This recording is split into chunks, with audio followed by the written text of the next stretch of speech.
Hey everyone, and welcome back to my YouTube channel Physio's Healing Touch. So today I am sharing cardiac rehabilitation notes, and in case you want orthopedic PT management notes or neuro PT management notes, I have created those two, and you can go to the description box or comment section where I will mention how you can grab those notes. So many people have taken those notes till now, and if you haven't taken them yet, then what are you waiting for? Go and grab them fast. So now let's start our today's topic. So basically, cardiac rehabilitation is given to those patients who have cardiac diseases such as myocardial infarction, arrhythmia, or chronic heart failure. And with the help of cardiac rehabilitation, we can actually increase their physical fitness, mental fitness, and social condition so that they can perform their normal activities of daily living and they can lead a active lifestyle. Now, cardiac rehabilitation is an interdisciplinary team approach. The meaning of this line is along with physiotherapists, there will be other team members too, such as occupational therapist, psychologist, social worker, nutritionalist, and physiatrist. So, in this way, there will be other team members also working together with physiotherapists in order to improve the physical condition, mental condition, emotional, and vocational condition of the patient. Now, these are the core components of cardiac rehabilitation, and you have to make this chart in your answer as well. Now, the indications of cardiac rehabilitation, that means those diseases in which we give cardiac rehabilitation. So, first and main reason is myocardial infarction, and other diseases are angina, CABG. CABG means coronary artery bypass surgery, and arrhythmia, patients with arrhythmia, chronic heart failure, peripheral artery disease. So, in all these conditions, we can refer patient to cardiac rehabilitation. Now, the contraindications for cardiac rehabilitation. So, unstable angina, uncontrolled hypertension, uncontrolled atrial ventricular arrhythmia, thrombophlebitis, uncontrolled diabetes mellitus, third degree AV block without pacemaker. So, all these conditions in which we doesn't prescribe cardiac rehabilitation. Now comes the assessment part. So before starting any exercise protocol on patient, we always perform a submaximal exercise test in order to know the baseline fitness of the patient. क्योंकि अगर patient की fitness बहुत कम हुई और हम उसे बहुत ज़्यादा इंटेंसिटी की एक्सरसाइजेस करा रहे हैं तो हम उसकी जो सिम्टम्स है we can increase those symptoms so that's why it is very necessary to know the baseline fitness of the patient first, and then we have to prescribe the all the exercises, aerobic exercises and resistive exercises. So I have written 4 to 5 tests through which we can record the ECG and vital signs of the patient before starting any exercise protocol.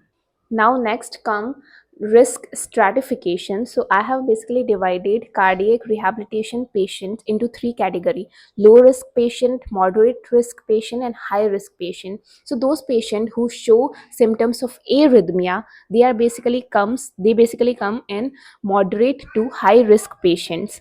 Now the next feature is symptoms. Symptoms like dizziness or shortness of breath, weakness. So those patients who does not have these symptoms, they come in low risk category. And those patients who have these symptoms while moderate intensity exercises, they come in moderate risk. And those patients who possess these symptoms even at rest, then they come at high risk categories.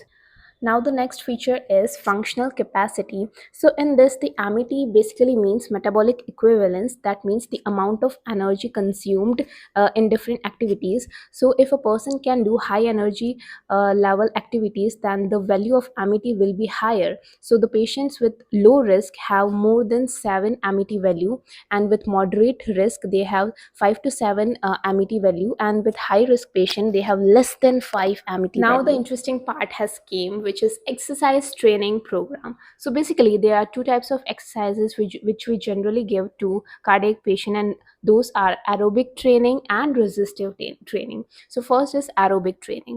In aerobic training, we does not use only one single muscle, but we use multiple large muscles, and that's why it is a dynamic training of sufficient intensity, duration, and frequency, which I will tell you in a while. In order to produce physiological adjustment, that means it increases the oxygen levels, it increases the cardiac output in the patient, and it also increases the bone density. So there are multiple benefits of aerobic training. But if a patient stop doing these physical activities, or if there is bad rest for extended period of time, then all these beneficial effects will be reversed, or there will be deconditioning seen in the patient after 2 to 3 weeks of bed rest or lack of any activity. Now I have written some beneficial effects of aerobic training, which is very easy to remember and understand. So aerobic training basically increases the cardiac output, heart rate, and stroke volume, because of course when we run or we start walking, then the activity of the heart increases.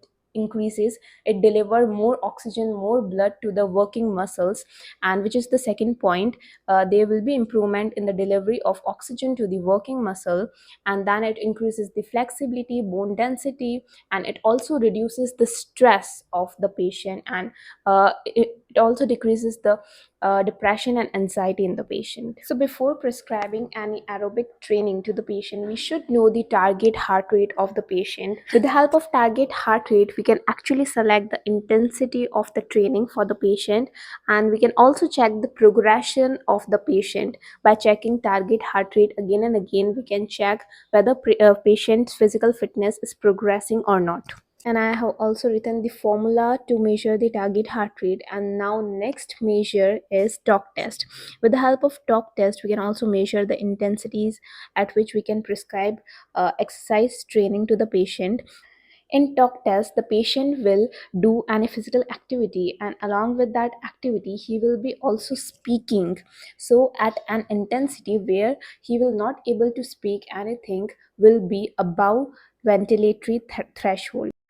And I have also written about a study in which 51 patients with chronic heart failure are studied, and they found a significant improvement in the quality of life of those patients after the aerobic training. Whenever you write such studies in your answer, it actually enhances your answer, and the examiner feels good and they give you more marks.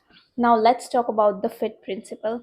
So in fit principle, first is frequency and duration. So we prescribe frequency and duration according to the physical fitness of the patient. So if the physical fitness of the patient is low, that means less than 3 MET, then the duration of the exercise will be low, because he cannot tolerate high levels of exercise, high durations of exercise. So we will prescribe him multiple daily bouts of small duration of exercises up to 5 to 10 minutes.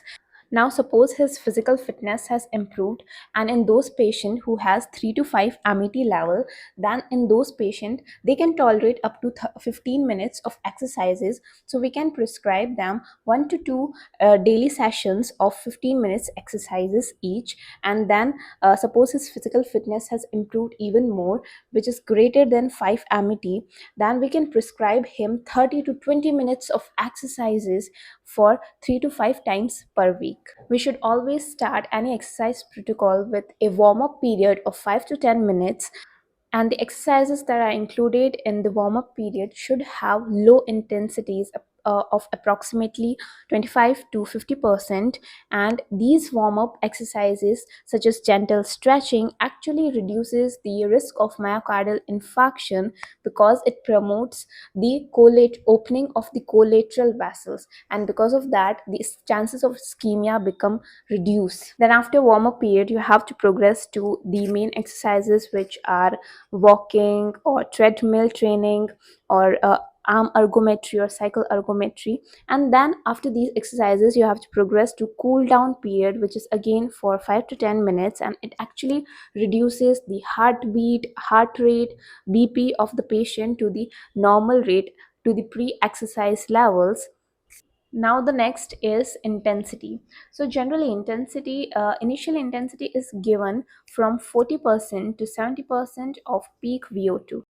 Now if we talk about the type of exercises that are prescribed to the patient, then it should be continuous, rhythmic, and there should be utilization of large muscles. So exercises such as walking, stationary cycling, rowing are some of the exercises that we prescribe to patients who have cardiac diseases. And there's one study in which they found that brisk walking actually increases the physiological effects in patient with heart failure. Now comes the progression. So progression basically depends on the patient's baseline functional level. So if the initially patient can perform only exercises up to 5 to 10 minutes, and if he has achieved that level, if he can able to perform easily exercises up to 5 to 10 level, then we have to increase the timing or we have to increase the intensity. So these are the three stages: initial stage, improvement stage, and maintenance stage, by which we can prescribe aerobic training to patient. So when patient is doing exercise, then we have to monitor the vitals of the patient, the ECG recording. Now next is strength training. So along with aerobic training, we also prescribe strength training to the patient. And in fact, there is one study which found that there were two groups on which the study was done. In group A, the patient was doing, for 20 minutes he was doing aerobic exercises, and for another 20 minutes he was doing strength training. And the group B, in group B, he was doing aerobic training for the entire. And in the results, the group A, which was doing aerobic training as well as strength training, they found improvement in the ventricular function.